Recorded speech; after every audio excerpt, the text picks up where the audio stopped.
नमस्कार मंडळी, चला तर आज आपण बनवणार आहोत शेंगदाणा गूळ पोळी. त्यासाठी आपल्याला लागणारं साहित्य आहे तूप, शेंगदाणा, गूळ आणि कणिक. सर्वप्रथम आपण शेंगदाणा हे खरपूस भाजून घेऊन मिक्सरला वाटून घ्यायचा आहे. गूळ पण बारीक करून घ्यायचा आहे. दोन्ही मिश्रण एकत्र करून छोटीशी पोळी लाटून घ्यायची आहे आणि हे मिश्रण त्या पोळीवर भरून घ्यायचं आहे. मिश्रण हे पोळीवर टाकून घेतलेलं आहे आणि पोळी ही आपल्याला पुरणाचं जसं आपण सार भरतो आणि जशी पोळी वळवतो तशी ही पोळी आपल्याला वळून घ्यायची आहे. पाहू शकता तुम्ही मी कशी करत आहे.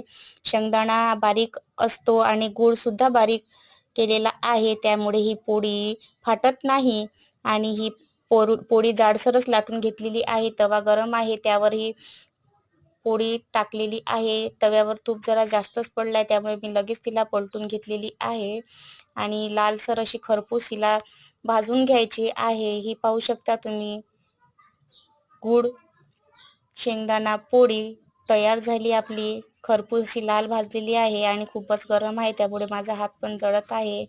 पोळी आवडली असल्यास करून पहा आणि